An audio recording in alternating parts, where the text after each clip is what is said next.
Kembali di Kompas Petang, Saudara. Polisi militer Kodam Jaya menyatakan tengah memeriksa oknum TNI yang diduga terlibat dengan pembunuhan Kepala Cabang Bank BUMN yang disertai dengan penculikan. Saat ini Pomdam Jaya tengah mendalami keterlibatan anggota TNI dalam kasus pembunuhan yang menewaskan Ilham Pradipta. Kasus pembunuhan Kepala Cabang Bank BUMN terungkap setelah korban ditemukan tewas di area persawahan di Kabupaten Bekasi, Jawa Barat.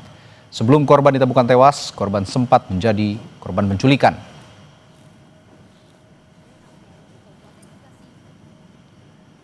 Dalam keterangan tertulis kepada Kompas TV, Komandan Polisi Militer Kodam Jaya Kolonel Doni Agus Priyanto menyatakan, masih kami periksa dan dalami itu, katanya.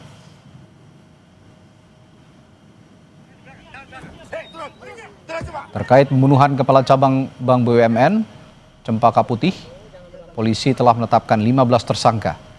Dari 15 tersangka yang sudah ditangkap, polisi menyebut ada 4 tersangka yang diduga merupakan aktor intelektual dalam kasus pembunuhan ini.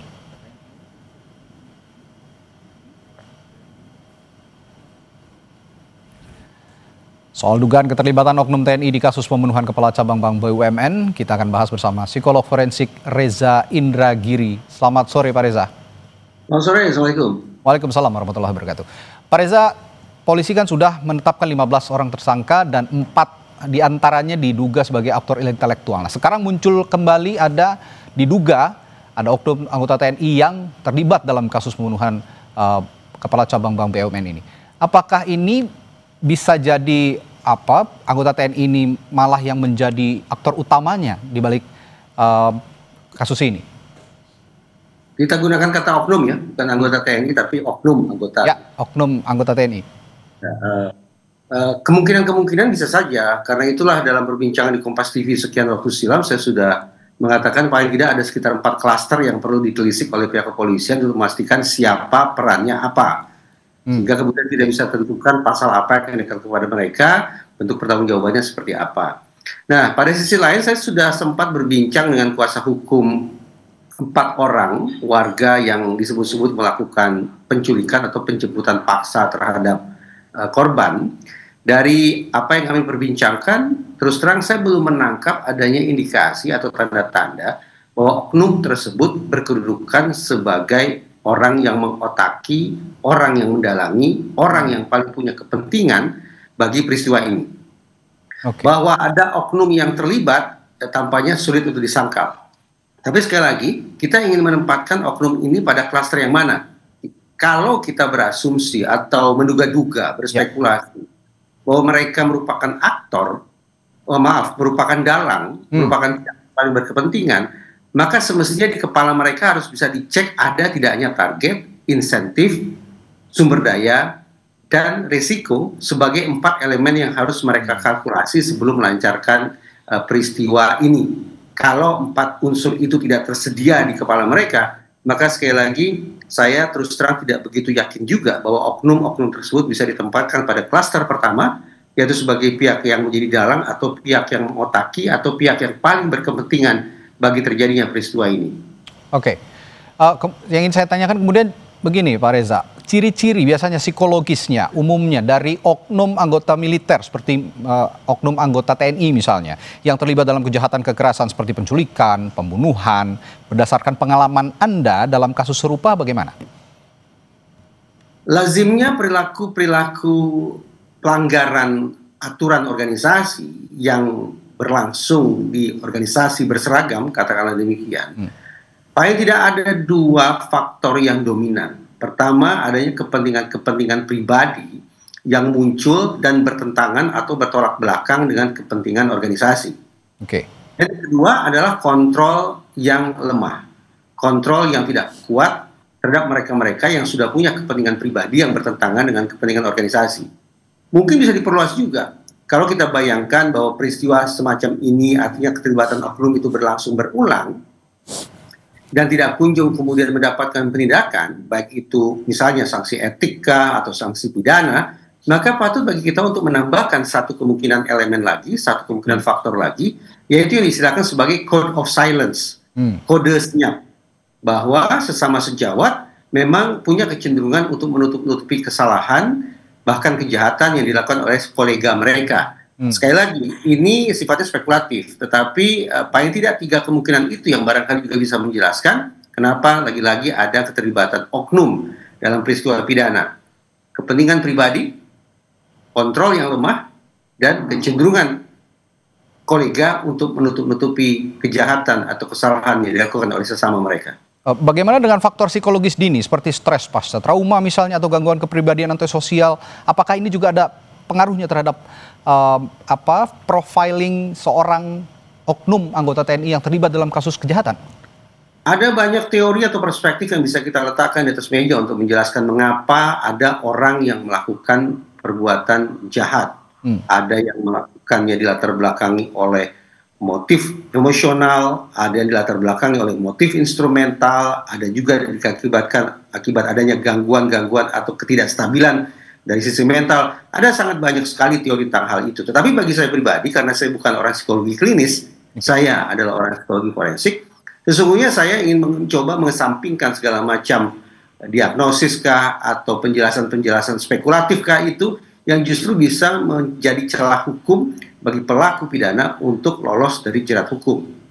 Jadi saya menghindari anggapan ada pelaku pidana yang mengalami stres hebat, mengalami trauma, mengalami gangguan jiwa, ataupun sekali lagi sebutan-sebutan lainnya yang sadar tidak sadar justru bisa memberikan peringanan sanksi atau bahkan pembebasan sanksi pidana dari mereka. Oke, saya ingin beranjak kepada keterkaitan satu sama lain tersangka termasuk dugaan keterlibatan oknum anggota TNI ini. Apakah menurut Anda mereka ini saling kenal termasuk dengan 4 yang sebelumnya sudah ditetapkan oleh polisi sebagai dalang utama dalam kasus pembunuhan ini?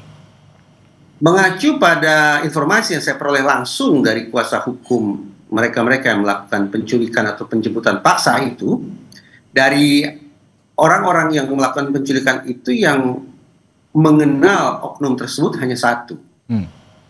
Selebihnya tidak kenal, tapi mengikuti apa yang kemudian diperintahkan oleh teman mereka yang 1 itu, yang mengenal oknum tersebut. Oke, baik. Nah, dari perspektif psikologi forensik, Pak Reza, apa kemungkinan profil psikologis seorang dalang yang diduga dalang ya oleh polisi, ada 4 orang ini, dan juga diduga sekarang ada keterlibatan anggota TNI juga yang berprofesi sebagai anggota TNI. Apakah mereka punya pola perencanaan yang matang biasanya atau lebih tidak terorganisir sebenarnya? Kalau kita sebut dalang, berarti kita bisa pakai asumsi bahwa ini merupakan kejahatan berencana. Berarti dalang adalah pihak yang membangun perencanaan itu. Dalam sekian banyak kasus, selalu saya katakan, pembuktian apakah seseorang memiliki rencana atau tidak berarti menjadi dalang atau bukan, adalah ketika otoritas penegakan hukum berhasil membuktikan adanya 4 unsur di kepala yang bersangkutan. Tadi sempat saya sebut, sekarang saya elaborasi. Yang pertama yaitu target. Bahwa sang dalang ini sudah menentukan bahwa aksi kejahatan tersebut akan mengincar individu tertentu. Jadi tidak ada kemudian ruang bagi misalnya salah tangkap, salah culik, salah bunuh, dan seterusnya. Yang kedua, insentif. Bahwa sang dalang sudah memiliki kalkulasi manfaat apa yang akan dia peroleh dari aksi pidana tersebut. Sudah barang tentu, hitung-hitungannya adalah manfaat yang diperoleh haruslah lebih tinggi atau lebih besar daripada cost, daripada biaya yang harus dia tanggung bagi berlangsungnya peristiwa tersebut. Yang ketiga adalah sumber daya. Sang dalang ini menentukan siapa saja yang harus saya libatkan, pada jam berapa operasi harus dilakukan, di tempat seperti apa penculikan harus dilakukan, bagaimana cara mengorganisasi semua pihak agar kemudian sinkron satu sama lain. Itu menyangkut tentang sumber daya atau instrumen kejahatan. Dan yang keempat adalah resiko, bahwa sang dalang juga sudah berpikir ini merupakan aksi berbahaya, sehingga sudah harus dipikirkan sejak dini bagaimana menanggulangi resiko yang bisa datang belakangan agar mereka tidak diseret ke pertanggungjawaban pidana. Nah, sekali lagi, kalau 4 unsur atau 4 elemen itu berhasil dibuktikan ada di kepala sang dalang sebelum operasi jahat ini berlangsung dan sifatnya kumulatif, artinya seluruh elemen tadi tersedia secara utuh, maka hitung-hitungan di atas kertas itulah sang dalang. Oke, selanjutnya saya ingin juga bertanya, apakah ada pola psikologis seperti white collar criminal atau rasionalisasi moral yang sering muncul pada dalam kejahatan ekonomi yang berujung pada kekerasan seperti dalam kasus ini? Sulit dielakkan ya, karena korban adalah orang yang bekerja di sektor perbankan, ditambah lagi ternyata ada sekian banyak orang yang dilibatkan dalam aksi kejahatan ini, maka memang bisa kita bayangkan betapa kejahatan yang satu ini atau peristiwa yang satu ini membutuhkan kos atau membutuhkan biaya tinggi. Nah, kalau kemudian kita sepakat bahwa ini merupakan kejahatan yang membutuhkan biaya tinggi, maka masuk akal pula kalau kita menganggap ini merupakan salah satu bentuk kejahatan kerah putih, white collar crime. Dan melihat anatomy of crime dari kasus ini, Pak Reza, kalau melihat adanya dugaan keterlibatan oknum anggota TNI, apakah bisa saja oknum anggota TNI ini menjadi dirigen dari semua semua orang yang terlibat dalam kasus ini? Ada 15 orang sejauh ini. Sekali lagi, segala kemungkinan itu bisa saja. Proses investigasi akan menempatkan siapa melakukan apa, dikenakan pasal berapa. Tadi saya katakan, untuk memastikan apakah seseorang atau beberapa orang masuk dalam klaster pertama, yaitu orang yang mendalangi, orang yang mengotaki, orang yang mengorkestrasi, orang yang paling punya kepentingan bagi terjadinya suatu peristiwa kejahatan, harus dibuktikan adanya 4 elemen: target, insentif, sumber daya, dan resiko. Oke, terakhir singkat saja Pak Reza, kalau melihat profil dari para tersangka dalam kasus ini, kira-kira menurut Anda seorang anggota TNI melakukan tindakan kejahatan, apakah ini bisa juga berpengaruh dalam perspektif psikolog forensik terhadap institusi yang bersangkutan?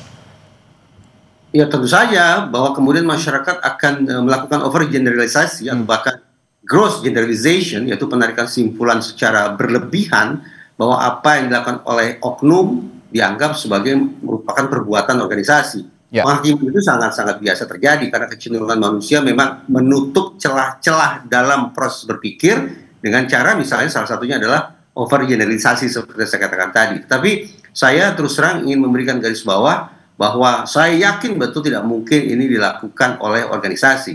Ini tanda petik sebatas dilakukan oleh oknum, sehingga pertanggungjawaban yang kita tagih adalah kepada oknum yang bersangkutan. Baik, terima kasih perspektifnya Pak Reza Indragiri, psikolog forensik, telah berbagi perspektif di Kompas Petang. Sampai jumpa lagi, sehat selalu Pak. Terima kasih.